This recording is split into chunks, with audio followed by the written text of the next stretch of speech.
Will you join me in prayer?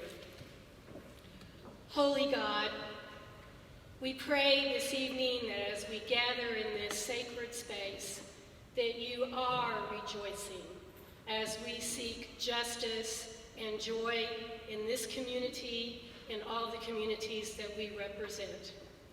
We ask your blessing tonight upon JJ, our speaker, upon Helen, upon each person here, that our hearts and minds may be opened so that our doors will all be flung open to be inclusive and welcoming to everyone who wishes to know the good news offered in Jesus Christ our Lord. Amen. So I'm here to introduce our speaker this evening.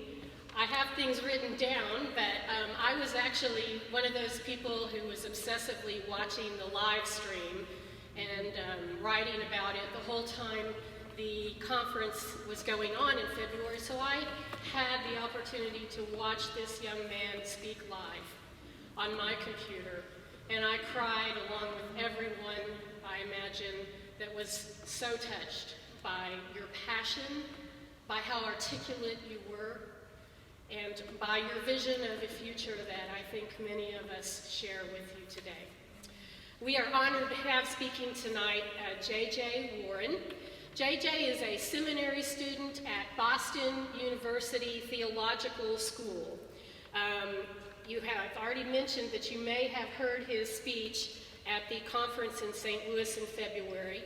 Since that time and since that YouTube video kind of went viral, JJ's been traveling around trying to spread his message of hope across this nation in United Methodist churches and around the globe as he joins together in the movement of leading us towards full inclusion as a denomination of LGBTQ+ persons. Please join me in giving a hearty Knoxville, Tennessee welcome to J.J. Warren.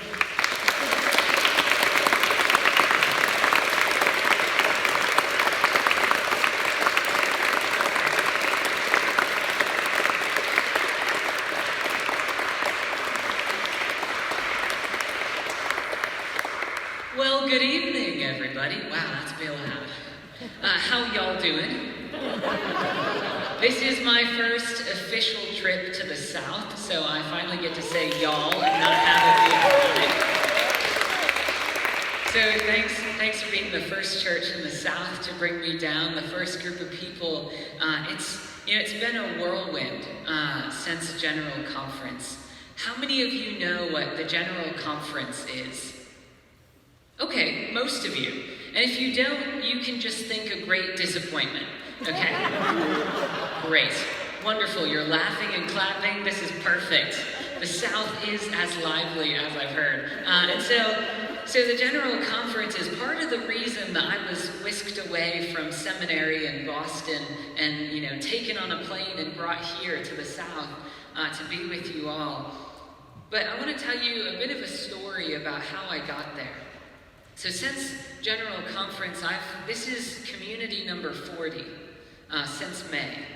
So this is community number 40 and state number 12 that I've had the amazing opportunity to visit since a 3-minute speech went viral on YouTube. And it's just been really amazing to see that around the world, and I get messages from young people in Kenya, I get messages from young people in the Philippines, in Germany, and in Norway, young United Methodists that say, we're the church with you, and we want to be the church together around the world. And so I get to go to all of these amazing places, like here in Knoxville, and to see the good work that United Methodists are doing to show that truly inclusive love of God, that love that we know God is calling us to share. And so while it may seem on the global stage like things aren't going so well, and they aren't, I'm lifted up every weekend, right? 40th church that I've visited in just a few months to see the hard work of places like this church in the South creating space for God's queer children. And so it's just been an amazing journey. But I want to tell you a bit about me, because where I come from is kind of like where you all are. It's a small town of 5,000 people, and there are more cows than there are people, and which I don't know if you have that around here, but there's a lot of farms where I'm from, and so it's a very small town in upstate New York. And so I come from this small town from a conference, right? The Methodist Church is divided into conferences, which are kind of the sizes of states. So I come from the Upper New York Conference, which means we are the rest of rural New York, excluding New York City. Mm-hmm. So it's very similar to what I imagine the atmosphere might be like in more rural areas. And so I come from this conference that no one has heard of, from this small town that you can't even pronounce the name of, Penyan. And I come from this small church. And so I'm just a senior in college, and I'm asked to go to General Conference as a delegate. And so I'm sitting there up in the cheap seats with everybody else.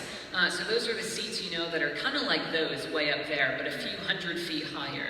And we're sitting way up above the stadium, which definitely still feels like a sports stadium, right? It's still very angry and sportsy if I watch sports. And so we're sitting in the stadium, and I'm sitting high up above, and I'm watching the church that I love, the church where just a few days before people were at least willing to call each other sister and brother, where people from all over the world were able to shake hands and exchange hugs and at least say hello in another language.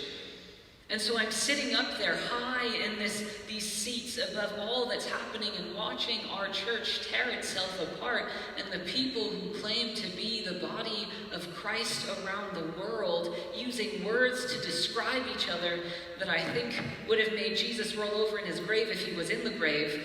And so that was a joke. Thanks for the few people around. And so as I'm watching our church fall apart and I'm sitting up in these seats, I was a reserve delegate, which meant that I didn't go in unless someone else came out. And I like that wording, someone had to come out for me to go in. And so, more people got that joke.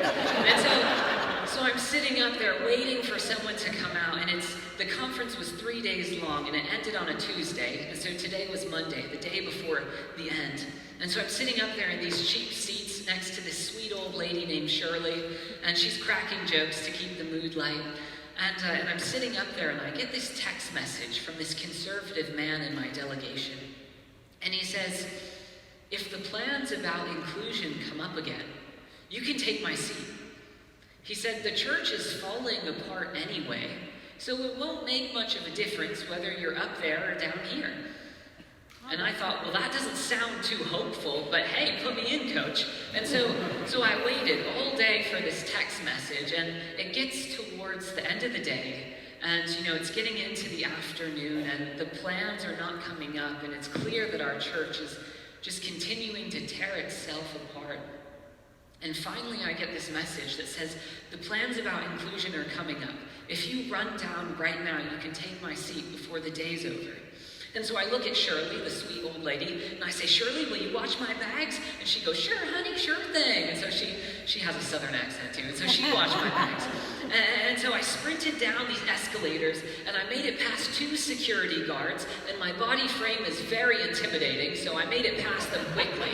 And that was another joke, some of you got it. And so after I got past these 2 security guards, I get to this line, this table, and my card has a little barcode on it, as if I'm a grocery store item, and so they deactivate the other guy, which doesn't sound pleasant, and then they activate me by scanning me in.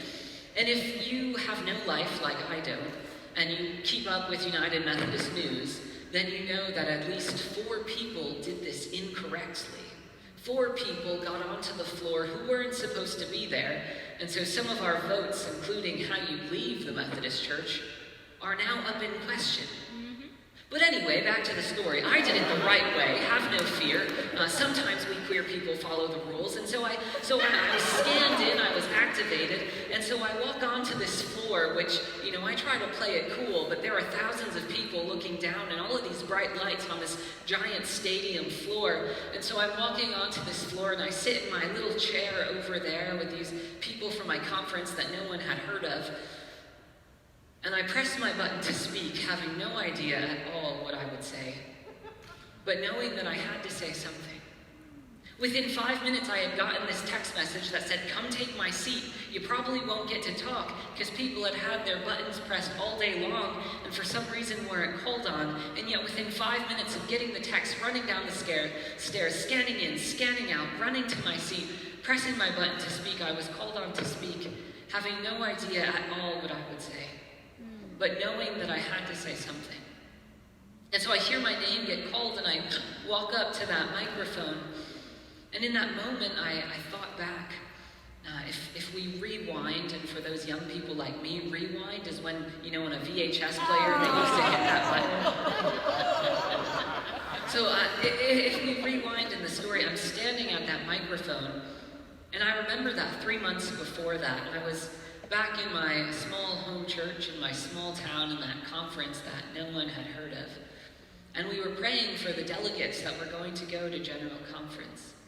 And this sweet old lady came up to me after the service, and she looked at me and she said, "I want you to know that I'm praying for you.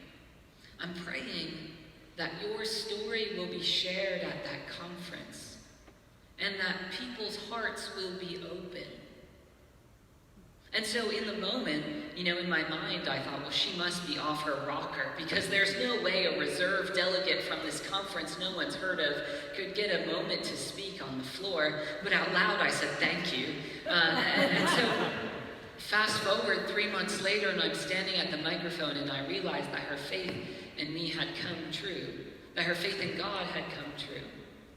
And I realized that even if we all aren't at a microphone in front of a bunch of people, we have those moments in our lives where we feel like we don't have the words to say, or we feel like the people we're going to talk to don't want to listen. And yet when we show up, God's able to show through and open even the hearts of bishops. That was a surprise. That was another joke.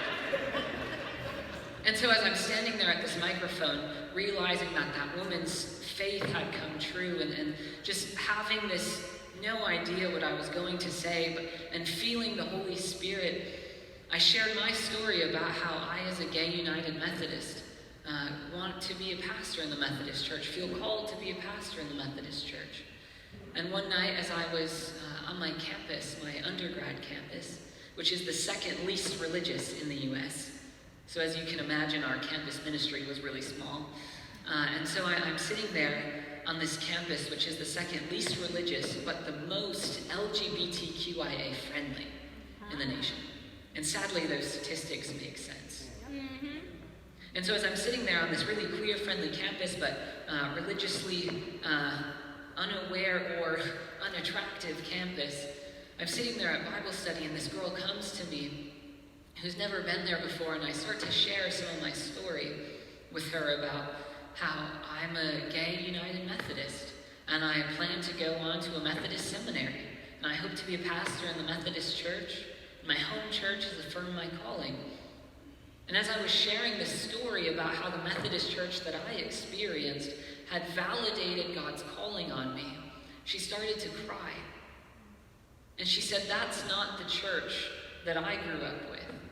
She said, "I grew up going to church when I was younger, and it was my home, but in high school, when I came out to them, they didn't understand, and they made me feel like I wasn't welcome anymore.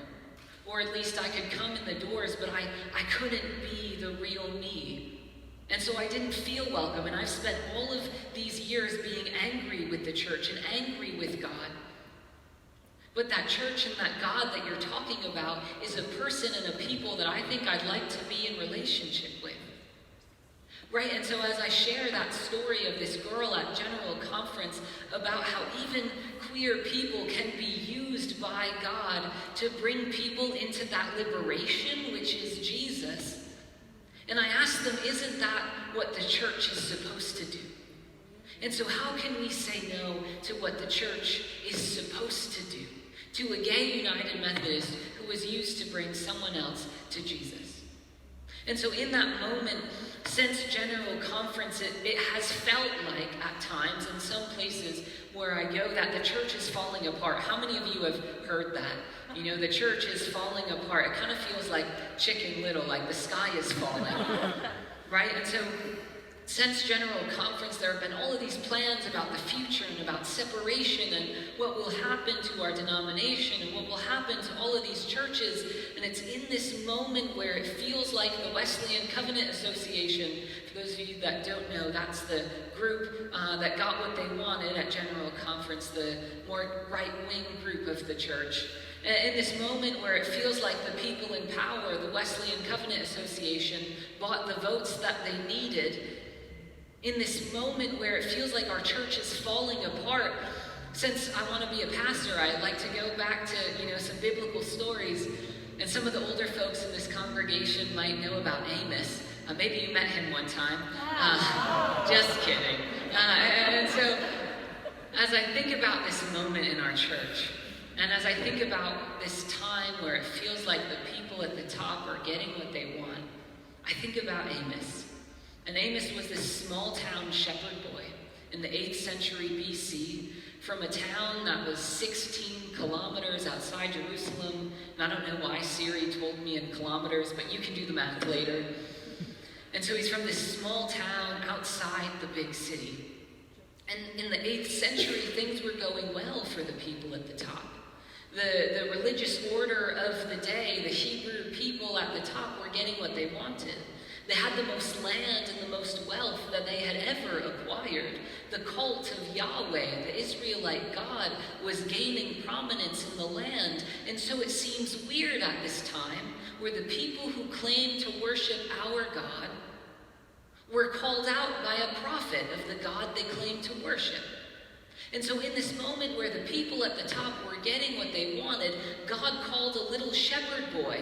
And in chapter 5 of Amos, we hear Amos say something radical to the religious institution of the day.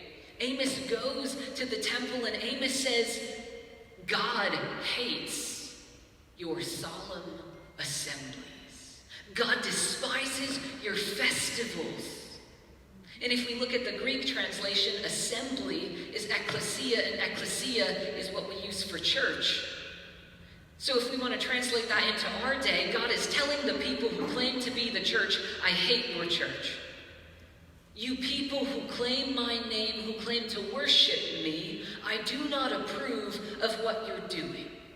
And the chapter continues, and Amos gets even more fiery. And Amos says, even though you plant pleasant vineyards and build beautiful houses of hewn stone, you won't be here long enough to enjoy them.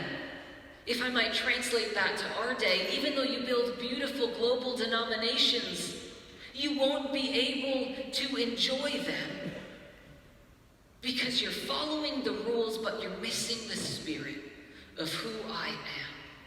Amos goes on to say, even though you're offering grain offerings and burnt offerings, God will not accept them. Even though you're following the rules that it says to follow in the book, you're missing the spirit of who I am. And so though you claim to worship Yahweh, though you claim to be the only cult that can claim the name of Yahweh, Yahweh disapproves of your worship.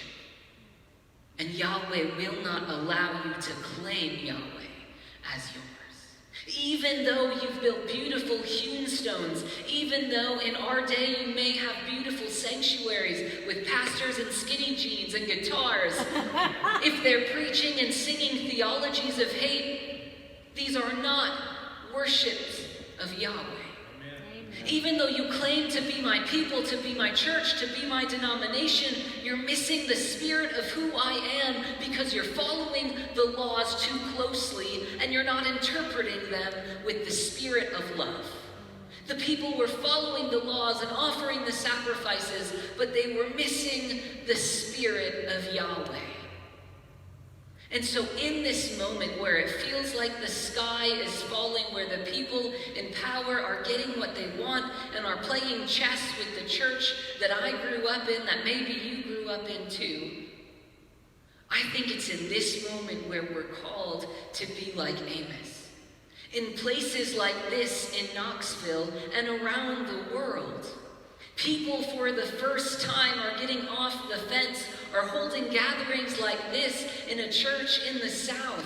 People all around the world are realizing that the Spirit of Yahweh is calling our church in a new direction. And so as we sit in this moment of uncertainty and tension and fear, my hope is that around the world, we would feel the power of Yahweh on our side. That we would be so bold, maybe not to step up to a microphone, but to talk to the person who we didn't think we would talk to before. To ask someone for a coffee and earnestly share why God has placed this on our hearts. Because if we want to transform the world or a denomination, it starts with our individual communities. And so you going out of your way to be a prophet to one person can make a world of a difference, and we're seeing it happen. We have the first reconciling United Methodist Church outside of the United States in Kenya. We have over 1,100 reconciling United Methodists and communities and churches, that's communities and churches around the world. We have people all around the world following the Spirit of Yahweh. And I'm glad to be here doing that with you all tonight. Thank you. Amen.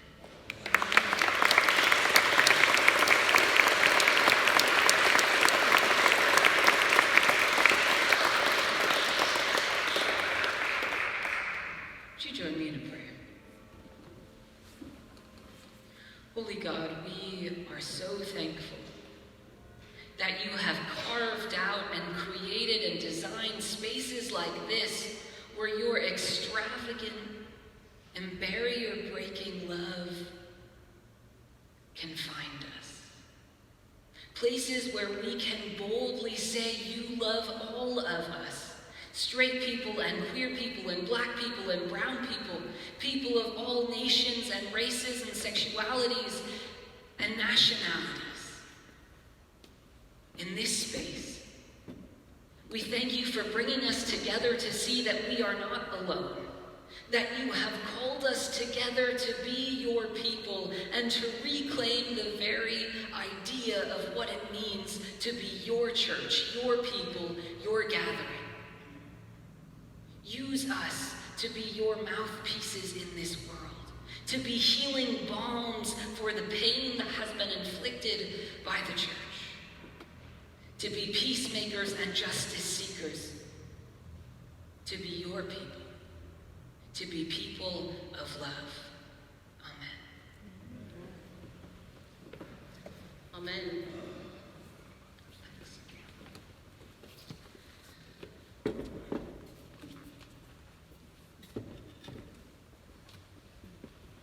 Thank you so much, JJ. So we're moving into the question and answer portion of the evening, and can Helen get up on the stool without falling off?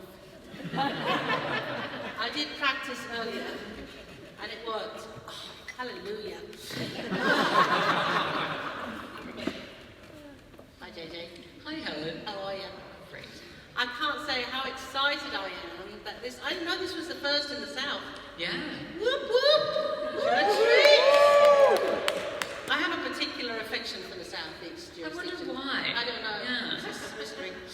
So we're going to have some opportunity now for folks to ask questions. I've got a couple to get things going so that you can be percolating some questions. And we have somebody somewhere with microphones. Oh, great, thank you. Plenty of people with microphones to come to you when you have a question, and so that everyone can hear the question. Okay? Does that sound good? Yes. I don't know if anyone's noticed, but there's an enormous rainbow flag in the sanctuary at Church Street, United Methodist Church in Oxford. I just wanted to point that out. You know, it was so subtle, I didn't Yeah, I know, it's see it. kind of, Yeah. Very subtle. Yeah. I have to say, Helen is really great. Helen works for Reconciling Ministries Network, which is the people, doing all of this work and helping us coordinate this movement. So I'm just so thankful for you. Thank you, JJ. And I'm one of the old ones. We're going to have a conversation about that later. Okay, so... Did you text Amos for me? Yes, I did. Oh. And Amos said, listen, sunshine. No. Okay, so you come from a small town. What did you say it was? Penn in New York. Yeah. And you have a big family, I understand. So tell me what it was like coming out in New York. I am one of 7 children. And so growing up, every day was like summer camp. But not the gay summer camp. There's gay summer camp? There is now. There is? Yeah. I didn't know this. 21st century, 2019. Okay. And so growing up in my small town, I didn't know you could be gay. I met a lot of people that have had a similar experience like that, where, I thought you either liked a woman or you were just wrong, that you had to change something. So I didn't know being gay was a possibility. And so I grew up knowing there was something different about me, but I didn't have a name for it. And since I was in a small town, there was no other gay people that I knew of, there were no couples, so it just seemed taboo. And so I really wrestled with this idea, because in my senior year of high school, we got a new pastor in the Methodist church in my town, and he, for the first time, wore a rainbow stole to our church, which was a big move for rural upstate New York. And my dad even wanted to leave. He thought that was too radical. And so it was the first time where I realized that might be something different about me, but I still wasn't sure that's what it was. And so when I got to college, and I went to, just by accident, or by divine design, I don't know, we can vote later, but so when I got to college, and it happened to be the most LGBTQIA friendly, and I saw people, being happy, I didn't realize that I wasn't really happy growing up. I sang in Sunday school, and if you asked my teachers, they would say, oh, JJ, like joyful JJ, which I like the alliteration.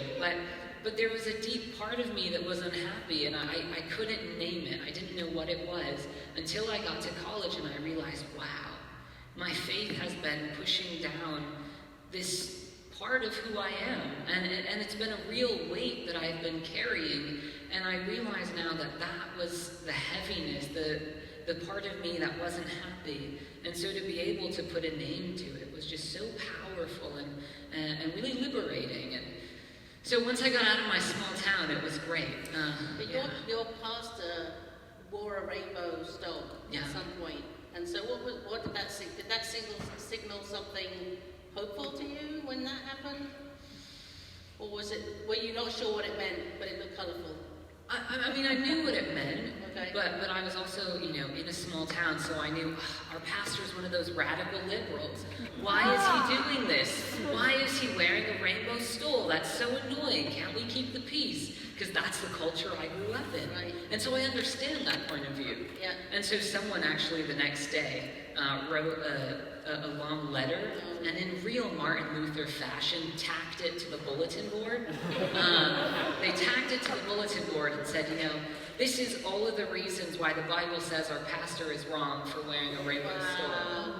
Goodness me. Yeah. Thank you for sharing that story.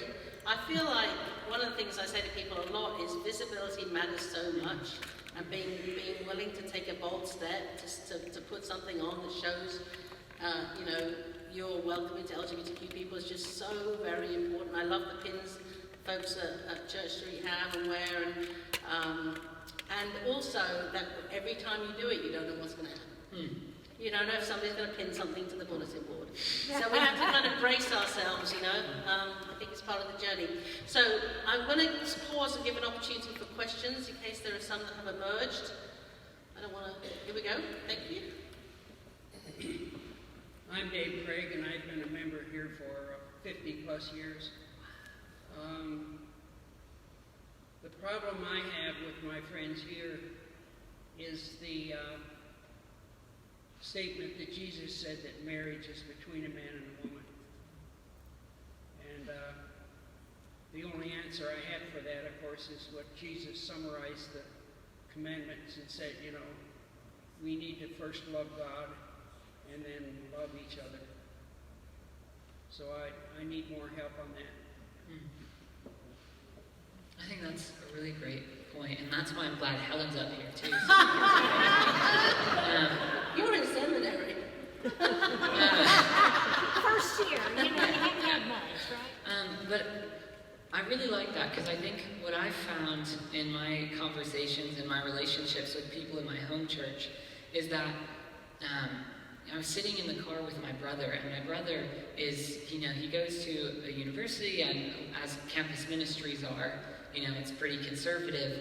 And so, but since he knows me and he trusts me, we're able to talk about scripture, and he's able to trust me. And so we're able to talk about, well, let's go back and look at that, and let's, say that homosexuality wasn't a word until the 19th century. And so let's go back and let's look at the facts together, and let's say that sodomia wasn't coined, it wasn't a word until the 11th century, in 1048, when a monk named Peter Damian, I love history by the way, when a monk named Peter Damian smushed these two words together. So to say that sodomy is in the Bible, first of all, is a lie, because it wasn't until the 11th century. But because we have that relationship where he trusts me, we're able to dive more deeply into that. Whereas if it's someone that I don't know and they say, but Jesus says marriage is between a man and a woman, and I come back with, but they didn't have any other conceptions of marriage at that time.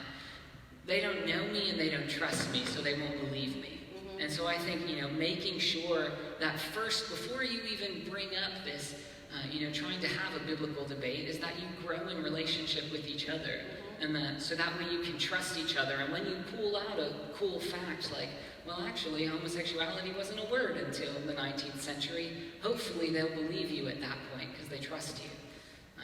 Helen? Yeah, I think, in the South, we have to educate ourselves around the scriptures. And if you grew up in the church in the South, for the most part, you grew up believing or being told that the Bible has one message about LGBTQ people, and it's not a good one. So it's incumbent upon us to really train ourselves and learn and read different ways of interpreting scripture. My friend Sue Laurie, who's a long-time RMN staff person and somebody in whose footsteps I walk, she says people have received a bad teaching. And most people who grew up in the church in the United States, in the South especially, have received this teaching. They didn't ask for that teaching. That's what they got.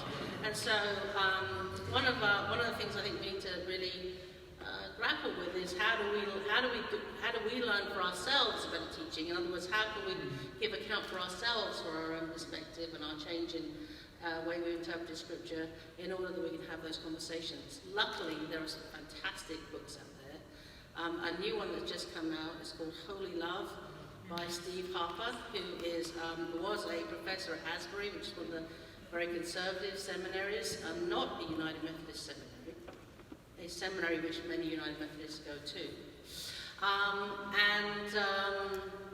But he has had a complete change of heart around how he has interpreted Scripture. And this book is a really accessible book. It's pretty short, and it really helps you grapple with that. So I'd really recommend that as a book to read to help to wrestle with that. And I think we are called to give account, right, for the hope that we have, or the ways in which we believe. And I think that's one thing we need to do more of. And it's always a journey. Like, you can have an answer for somebody someday, and it hits you like, I have got this, I'm down, I've got every answer to everyone. And the next day you get the same answer to somebody else, and it just, it falls flat. So it's a constant journey. I'm still on it. What about you? Ditto. Any other questions in the back?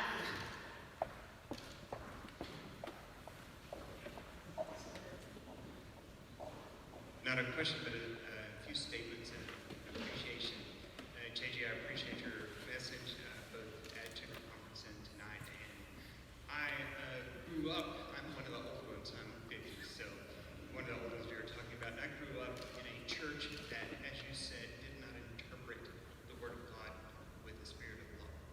And until I was 35, I was part of that church, and part of, I hate to say, the oppressive nature of the church and being part of the administrative of the church and the district. But I left and was out for 10 years, and thankful I wound up in Church Street here because I found a group of people who are loving. I'm happily married to a man, happily attend Church Street United Methodist Church every Sunday, and it's very encouraging for young people who can maybe give the message like you're giving, so that people don't have to grow up like I did, thinking they had to suppress that their whole life. And so thank you so much.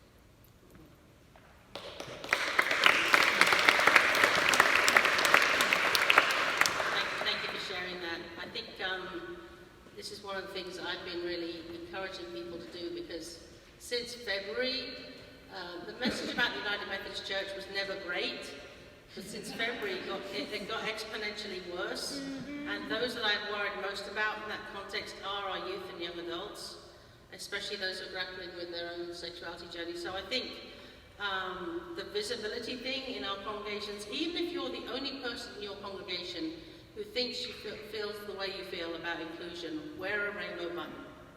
It's going to feel uncomfortable. You're going to feel like people are staring at you, but you might save a life by being somebody that somebody can look at, a young person or a youth can look at and say, I know that person, like the one JJ is wearing right now. This happens to be a Reconciling Ministries button. I think it's particularly lovely. But seriously, I believe they save lives in some contexts, literally, because it gives a glimmer of hope to a young person who otherwise is surrounded by people who they might think, don't believe they ought to be who they are.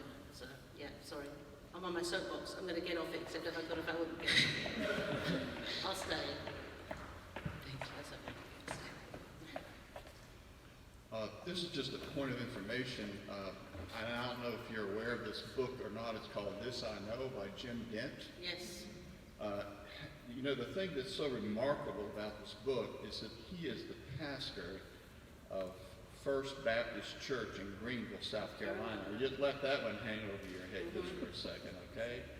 And it's like 66 pages long, but it takes every single scripture that has been used to denigrate people and kind of unpacks it a little bit. It's written for lay people, but I'm clergy, and it was very meaningful for me.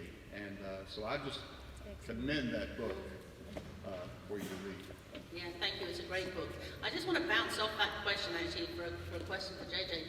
So can you tell us a little bit about your journey around your faith journey, specifically around having been taught a certain thing in the church context you grew up in, and how you wrestle with that part of things? Do you know what I'm saying? Like, Yeah. a bit like we've been hearing from folks here.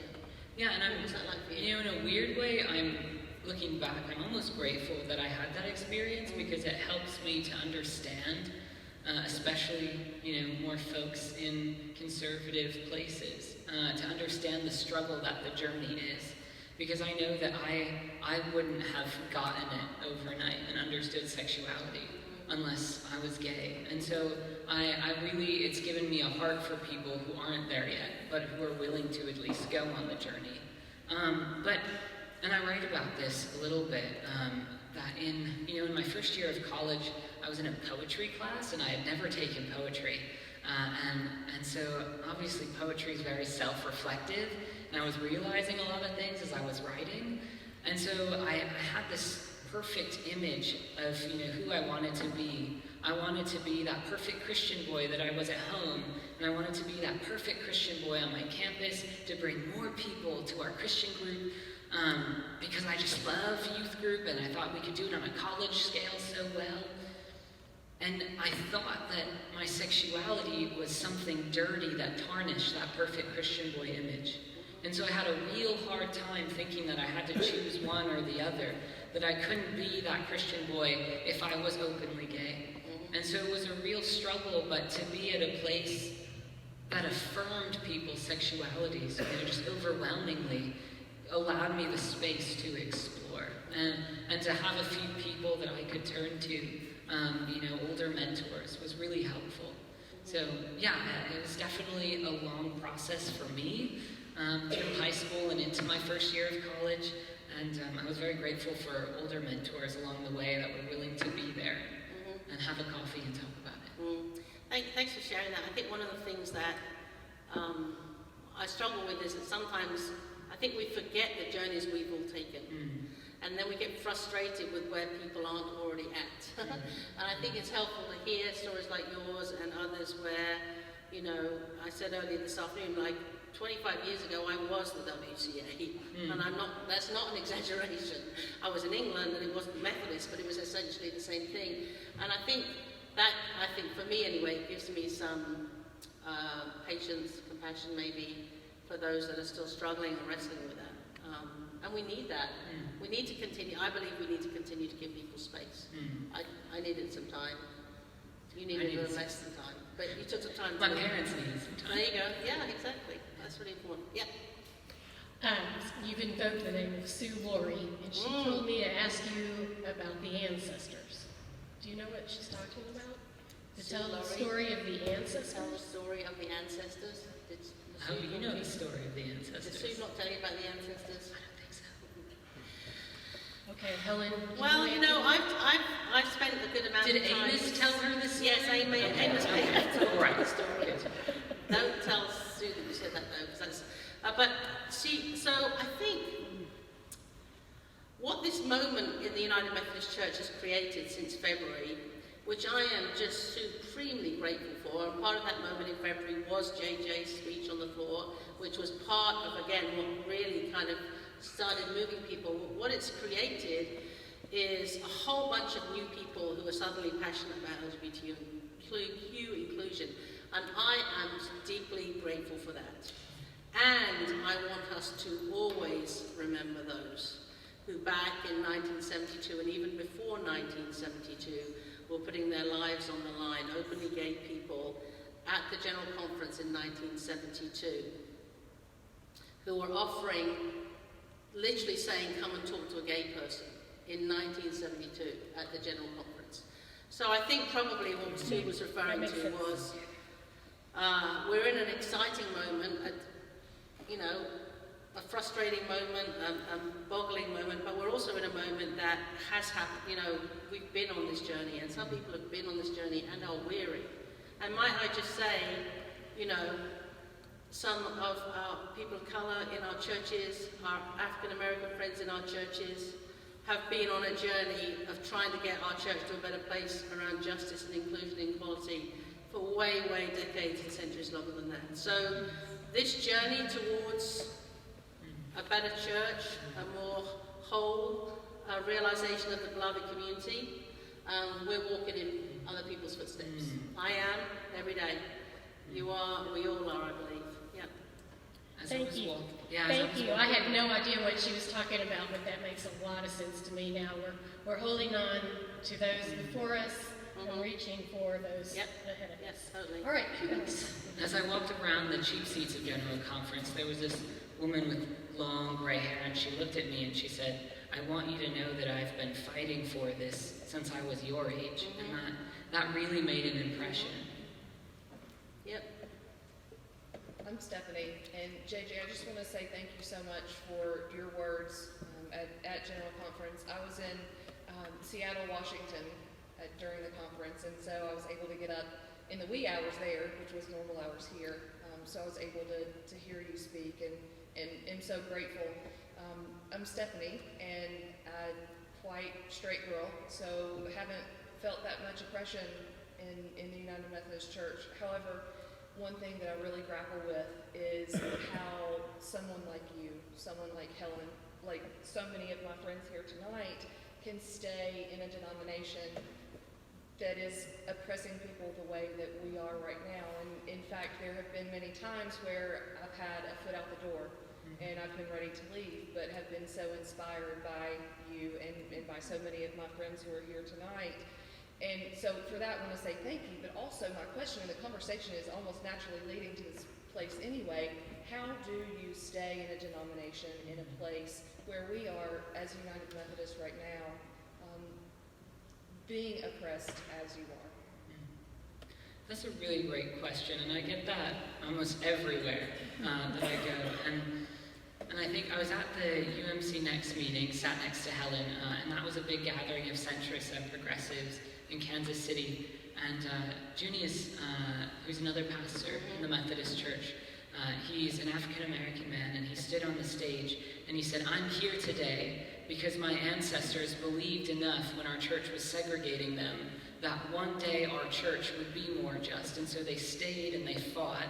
And so I'm here today standing on this stage as a descendant from them, the people who stayed and fought." And so I realized that the only way I was enabled to get a 3-minute speech on the floor randomly is because there were so many decades of people fighting. And so my hope is that I stay because I hope that that happens for more people.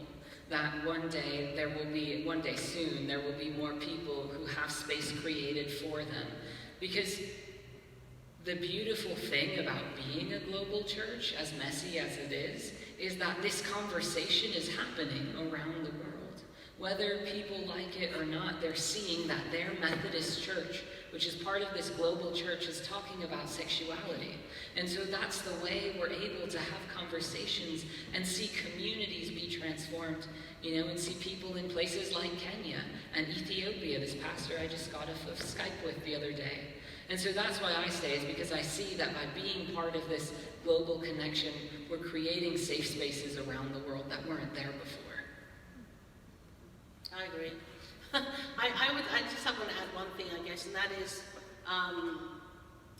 I've been saying since February that if you're a queer person in the United Methodist Church and you can no longer thrive in the United Methodist Church, then by all means don't stay. I found a way to thrive. I believe you found a way to thrive, and many others have, but not everyone is somewhere where they can. And so I feel like it's a very personal decision. And there are some friends I have who just haven't been able to stay. I believe that if you're an ally in the United Methodist Church and it's bearable, then stay.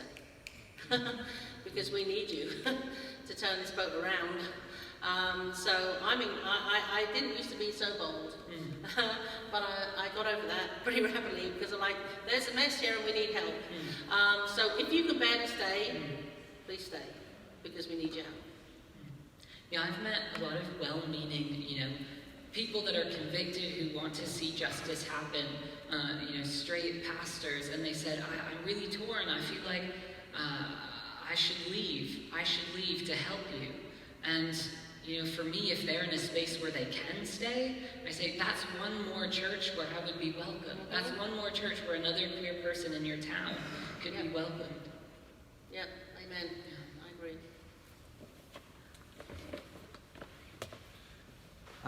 My name's Nate. So for me, when you were giving your speech at General Conference, I wasn't out. I had told one friend on the way to her house back in November of last year that I thought that I liked men. And then she turned around and ditched me and began dating my brother. Yeah. But so at that point, I had totally locked myself off again, and I was keeping so much attention on General Conference. I was watching every minute I could, even in class, discussing with every kid that was standing there with me, whether they were Methodist or atheist or Baptist. We all sat there looking at this in classes that I wasn't even supposed to be in at the time. And then I saw your speech, and it ended up driving me to tell my mom and tell my church, and the response that I was told was I could continue teaching children's programs at the church as long as I never taught them that gay was okay. What would you have to say to youth out there who get this kind of response but are expected to stay in their church? Even right now, I'm struggling on where to go to college. I'm a senior in high school. And everybody wants me to stay local, go to Emory and Henry.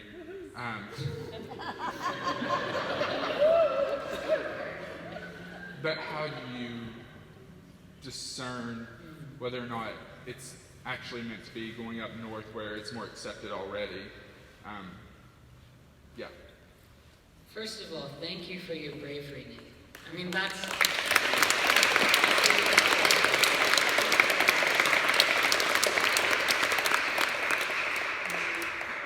And I don't have to fly down to the south for them to have a queer person speak. So it's really powerful to see other voices and to raise up other voices. So churches in the area. And I think that's such a personal question of, is it right for me to stay, and is it safe for me to stay? And I think your witness to know that you're there, and if you had a button, it's just so powerful to see you there at the church, leading Sunday school, having your button.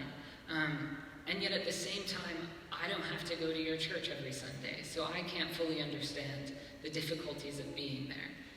Helen? Yeah. Yeah. I mean, it's Nate. Thank you so much. I happen to know that Emory and Henry is a fantastic, affirming place. Am I saying the right thing? Yeah. No, I know it to be true. I've been there several times. But, it's where you're going to thrive. And I think there's a good chance you could thrive there. I don't know. I also know that there's good things back close to home, and great thing. I'm from England. I'm quite a distance from my home, and actually, when I came out, I moved to America. That's some real distance. I was 32, so I was a little later figuring it out. But literally, I moved to America. So you don't have to move out of the country, to be clear. But there was, for me, there was freedom in that. I was going to an entirely different place, and I was on a particular track, and I was going to be me, no matter what. And so, I don't think anyone's going to be able to tell you what that looks like. I think it's something you're going to sense. Where does it feel freer? Does it feel freer to move that way, or does it feel freer to move that way? Trust yourself. Chances are you're not alone. For sure. Yeah, there must be other people, even the sweet old lady who runs coffee hour, someone like that can be an ally for you. Thank you. Any other questions? We are open to questions, by the way, about JJ and his journey and his story, about the United Methodist Church in general, about Holston. If there's anything that's bubbled up for you as we've been chatting, right? Yeah, All of the questions. all of it. All of them. We take all. I have a question, going back to General Conference. We had the TV on in my office, and it was so powerful to see the group who surrounded you. How did they know to come? The way you just told the story, it makes me curious. It was so powerful to remember that prayer. For me, it's so powerful to have seen the great cloud of witnesses around you, knowing there are many more that are unseen, but that group of young people behind you in your speech was visually and then hearing was just so powerful and gave me the best picture of hope for the future of the United Methodist Church that I have to hang on to. So how did that? It's really interesting how General Conference kind of melds together. There were a few highlight moments like that. So during my speech, I went back to my seat and there were people that came over. But that moment with all the young people, that was during another speech later in the day. We had sent around a letter that said the young people of the United Methodist Church affirm all people, and overnight over 15,000 young United Methodists signed it. And so the young delegates that were on the floor of General Conference, we had a group chat going. I see some shaking heads. You probably signed it then on Facebook or whatever. And so we coordinated over our group chat, and this other girl, Shayla, stood up and texted us that she was going to stand and read that statement. And so we all went over, and I stood next to her, and we cried, and the whole group of young people came over. So it was really a powerful moment. That was another moment of young people coming together. Yeah.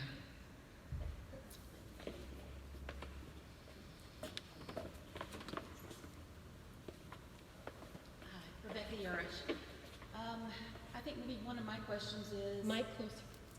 I think maybe one of my questions would be, for those of us who may know someone from Africa, like you know whom I refer to, you several, what do you recommend that we do? How do we be a witness and continue to speak, but to let other people know, to let them see us, to let them see our families? What can we keep doing to bring some awareness and some education there? And Reconciling Ministries Network is doing a lot, and really to make it not some new age colonialism of, oh, let us come over and teach you our progressive values, but seeing the values of the communities in the different countries there and working together to say, well, what does it mean for us in Ethiopia to be reconciling? What does that look like for our culture and our context? And so, I mean, first of all, I've had to go through a whole learning process. So before I was talking with that pastor in Ethiopia that reached out to me, I wanted to know more about Ethiopia. What laws are on the books? What cultural customs do they have? And I just wanted to listen to him and have him tell me about the people that he serves. And what's been interesting is a lot of progressive churches do missions together with churches all over the different countries in Africa. And so to see, not only doing mission work together, but being willing to share some of our stories and to hear other people's stories as well. To say, these are the values that I hold, and this is why it's really important to me. And so to engage in conversations, because I think we're really great about doing social justice sometimes, but not so much about sharing our values. Because rightfully so, we don't want to be oppressive in our values of telling other people what to believe, but making it a real dialogue and saying, I'd love to hear your thoughts and here are some of mine. Yeah, I would echo that, and I think where you've got an existing relationship, these are people you already know. I think it's just building on the depth of those relationships and friendships, and then the conversations that take place in the context of those friendships. So it's literally telling stories, asking what's happening in your congregation this week, what are some things I can pray for you about, And then that opens it up for the possibility for you to maybe even mention, oh, we had this great gathering in Knoxville on Saturday I went to, and maybe just mention a little bit about that. So I think it's literally sharing our lives in a natural way that is not sort of directed to a particular outcome, but it's directed solely for the purpose of deepening the relationship with another. Because this, this global community that we are as United Methodist Church, there are some really deep roots there, like deep and good ones, where there is shared mission and shared partnership and stuff, and that's the stuff that we want to maintain and build upon. And I think those are the relationships that will eventually help us be good partners as those communities begin to grapple with some of the conversations that we've been having for some time in an organic, natural way and not in a colonial kind of way. Yeah. But it's great, and if you have those relationships with people, do that. Be a good friend. Be a good friend. Yeah. Any other questions? Another question.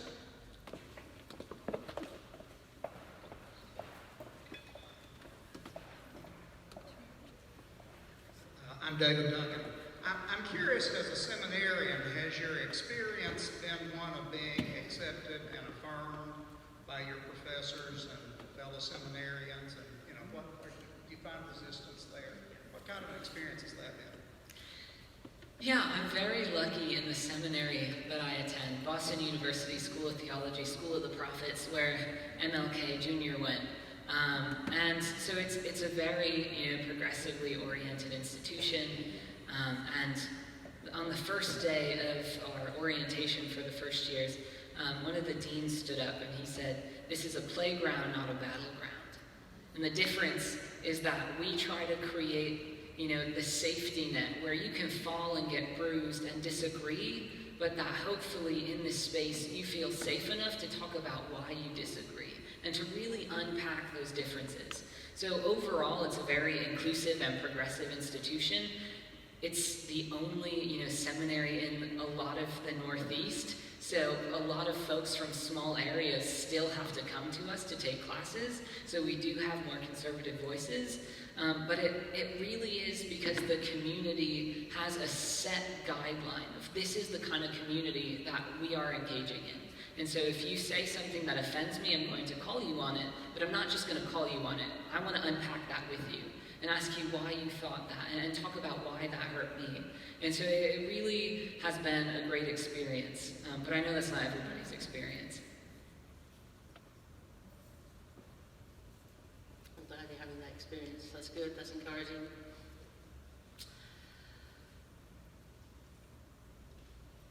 Yes, another question. What are you going to do when you graduate seminary? Oh, what are you going to do when you graduate seminary? Well, I've still got a few years, so it's just my first year of seminary, and for some reason our master's is 3 years long. Are they all? Are they all 3 years long? Yeah. You come from England. Some of them are a year long. They're all 4 years. Yeah, all masters of divinity, but I'm saying other masters. One of my friends is at Oxford right now. She's going to graduate with her doctorate before I'm done with my master's. I still have some time. Just saltiness aside, I still have some time. I'm really enjoying the connection part of our church. I love people, and so getting to go to so many different places and meet so many different people and trying to connect these people together is kind of a fun hobby of mine. And so I would really like to do something that continues to engage the connection. I'm on the track for ordination as an elder, but whatever that would look like, if that's a 21st century circuit ride, that'd be pretty neat. I love that. Yes, I'm fully in favor of circuit riding. I have a question for you. You've been traveling to 40 churches, that's a lot. This is the first in the Southeast. I'm curious about what you've been hearing from churches that you've traveled around and conversations you've been in. What's your sense of what people are feeling about where we're at? What are their hopes? What are their concerns? That kind of stuff. Yeah, and it's really interesting. Actually, I was on the phone with someone here while I was in California, and he said on the phone, I'll just name your name, Will. Will's in the back. Will said, so you have it easy over in the West Coast. Are you ready to come to the South? Oh! And what that made me realize was, there's this perception that the West is unified, and that it's easier over there, but I found that it's different difficulties everywhere. So in the West, a lot of my time was spent hearing people whose churches had already stopped paying apportionments, who were ready to leave because they've been doing this work for decades. And so my time with them, and the challenge of my message, which surprisingly some of them were willing to engage in, was that how can you be a witness to the greater connection?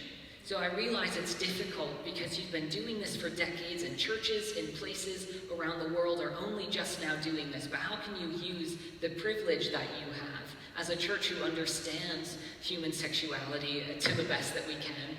And how can you use that to engage other people? So it was just as difficult as engaging churches in the South that maybe aren't, having a reconciling Sunday or something like that.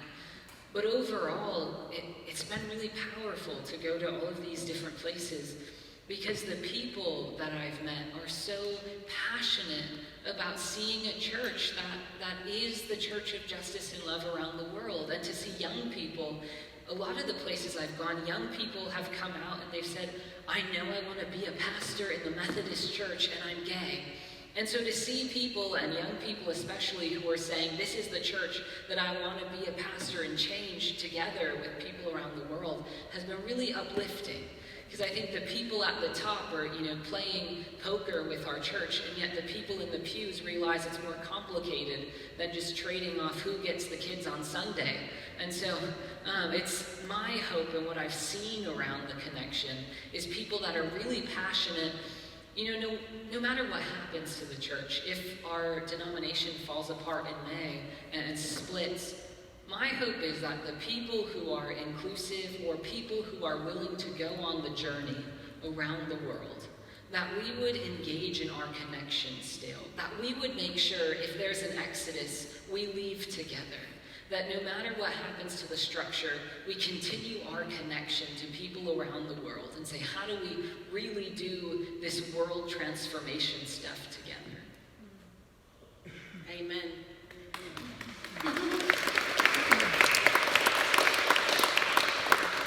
Couldn't agree more. Because in case you hadn't noticed, there's Mississippi and South Georgia and Alabama, West Florida, and good parts of Holston, and other parts of this country that are going to need the influence of groups like those here at Church Street and those in the Western jurisdiction. The need is still enormous. So I love that you're saying that, because that's what I'm really hoping is going to happen. Is that people will stay connected and stay committed to finishing the work everywhere. Everywhere there are still kids growing up in churches and being told that they're not okay, we've got work to be done. Every morning we wake up and that's still happening, we still have work to do. Which, by the way, will definitely be still beyond my lifetime. I don't know about yours. Great. Well, unless there are any more... there are. I just want to say, JJ, one day you're going to be as old as me. Just Sorry, did you have a question? Yeah? The biggest concern that I've had conversations with many about is what the Wesleyan WCA? The WCA has done. Prior to the meeting this summer, I was told by people that we knew from Africa that they sent delegates over to educate the people of the African continent to say, if you vote for the new plan, you're basically going to create genocide because of the laws that are on the books in so many of those countries. We didn't have anybody from the progressive movement, from this positive new generation that is trying to bring this message of love across our country. And we have a global message that we've been putting out. My question would be, do we need to continue to push a global message, or do we need to pull back and have a message for the U.S.? Because pushing that global message out to our African brothers literally persecutes so many of them because of the laws of the land. Does that make sense? I mean, have you had that conversation or heard that from the delegates? I know you've talked about the one in Ethiopia.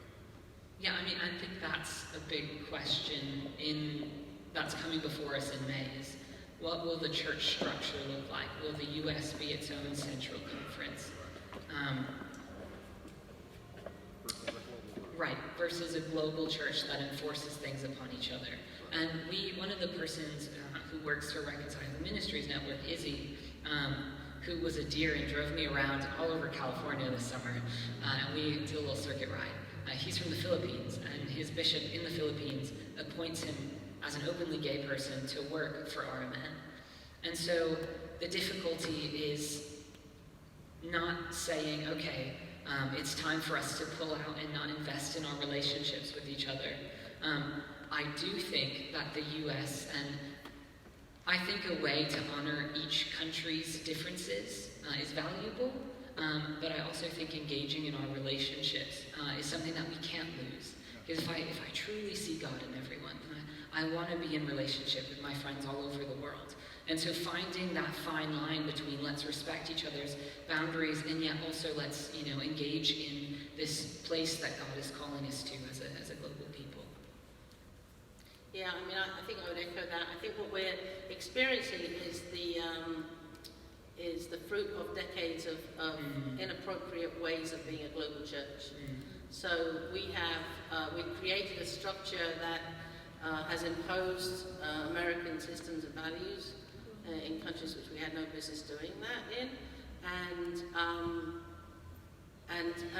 we're perpetuating it when we're demanding change that is not organic within that culture.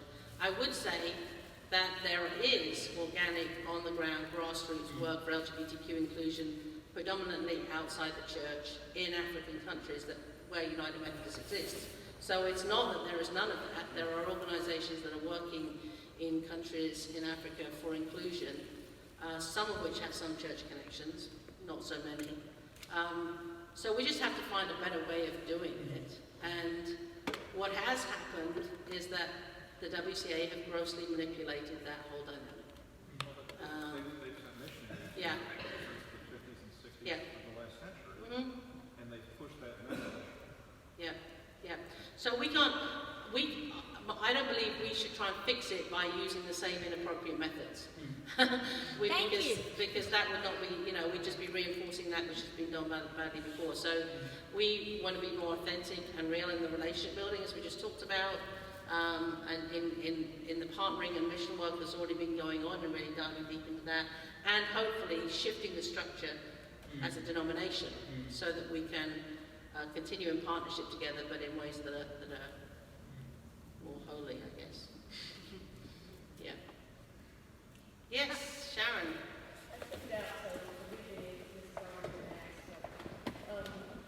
For the most part, we have been on this journey together as people of color and the LGBTQ community. In the process of what we are doing, as far as we're talking about the global church, et cetera, what about the church in the United States and its challenges that it has based on race? And if we were able to, in the early stages of this, akin what is happening now in this community with civil rights, are we going to continue that joint effort, or are we going to only go in this one direction for one group of people? And how do you, is your comments and your speeches and your places you go, are they inclusive of both or all? Thank you for raising that. And I think it's really interesting to see in this moment of great upheaval the opportunity to engage in recognizing the sins of the past that aren't the past. It's been really amazing to see different events like Forward, which was specifically an event focused on people of color that identify as queer or trans, and using the voices, embracing the voices that have been on the margins to be part of creating the new church or fixing the church that we want to see together. And so part of my work, which I'm excited about, is now to share the platform that I've been given. So on Abingdon Press, which is located in Nashville, they're launching a video platform called Amplify. And so on that, I'm going to have voices. So we have a lot of people of color that identify as queer and trans, or that are sharing their experiences in churches that oppress them because of their skin color or because of their background. And so using this moment to recognize that as a queer person, I also am a white person. And so I still have that privilege. And we all have those places of privilege and power and places of oppression. And so I think that's a really great point to raise that I am trying to be more aware of as well, is to honestly say, this isn't just about queer people. This is a moment where we need to address all of the sins that the church has done and is continuing to do, and raise those up. I think this is one of the tensions within the progressive movement generally is because we're aware that the current institutional United Methodist Church has so much systemic racial injustice kind of, steeped in it. It has the LGBTQ injustice too. There's momentum to shift that, but is there momentum to also deal with the systemic injustice around race as well? And so one of the tensions is, can we transform what already is? In other words, can we or should we transform the existing structure to address racial injustice, that's, gender injustice, LGBTQ injustice, or do we need to build something new that starts from the ground up without all the history that's been embedded in it and all that stuff? And I think that's a tension within the progressive movement as a whole around what's the right way to go. And I would dare to suggest that there are for sure queer people who think this is the right way and queer people who think this is the right way. My experience is also that there are queer people of colour who think this is the right way and queer people of colour who think this is the right way. So, we're not of one mind in terms of, I think we're of one heart and understanding for the most part that all of these things are a mess and need to be addressed. I don't think we're all of one mind around how we do that. I will personally say that, whenever I talk about reconciling, I always talk about the intersections of injustice, and that it's essential if you're having a conversation about becoming a reconciling group or a community. If you're not talking about racial justice, immigration justice, gender justice, and all the other things, economic inequality and so on, then you're not having the conversation properly. All right, so we are an organisation that has grown out of a move for LGBTQ justice within the United Methodist Church, because that's the stuff that's still in the books, but the stuff that isn't in the books is just as entrenched, right? So we are committed to that. I won't say that we do it perfectly, but we're committed to that conversation no matter which direction the United Methodist Church goes in, right? The centrist church is still going to need that message. The WCA is for sure going to need that message. Plenty of progressive churches have not really wrestled with racial justice and had those conversations. So, that's not an answer, but it's certainly an acknowledgement that that's the truth. It's a mess, not just in one direction.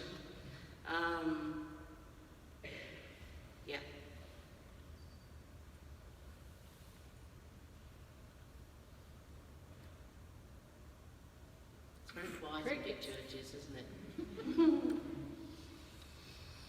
I have no idea what our closing looks like. What does it look like? Well, I want to be a good millennial. No, I'm not going to dance. No, I could listen to you talk all night. I want to be a good millennial. So if you have a smartphone, or just any phone, actually. So if you have a phone, and you go, I learned this, it makes me look so young, and I am young, but I'm actually not as tech savvy as I should be. So if you go into your phone, part of the thing that I want to do is not just preach and run, I'm in a place sometimes for 14 hours and then I'm gone and I don't have to be accountable to you and you don't keep me accountable. But I don't like that very much. So one of the things that I do is every 2 weeks I send a newsletter. And so every place that I visit, I take a video of some folks from there. And I say, what are the things that you're doing here in Knoxville to create an inclusive space? Or I ask people to share their coming out stories or their stories of a friend or a sibling or a grandparent. And so those stories are shared every 2 weeks to people around the world that I've visited with. And so it is my attempt at, building this connection, not building, continuing to engage in the connection that exists among us. So if you want to be part of that, your videos from Knoxville of people that feel like it will go out next Monday. So if you want to join that, you go to your text. If you're going to text your best friend. That's fancy. Yeah, it's like American Idol. I'm jealous. Yeah, so if you go to your phone and you go to your text, you of course have text. Oh, for older men. And you go to type a number. You're going to type the number 66866. It's not 3 6s, don't worry. So that's just 5 numbers. 66866. And then the word that you're going to send to that number, the text message that you're going to send your new best friend, is simply the word forward. F-O-R-W-A-R-D. Forward. F-O-R-W-A-R-D. And then it will ask for your email, and then we become instant best friends. So the number you text is 66866, and the word you send is forward, and I'm sure there are some other folks who are tech savvy that can help you around as well. I want one of these. That's fancy. This just proves that I'm old and you're young. This makes me miserable. Can we get one, Anna? Thank you.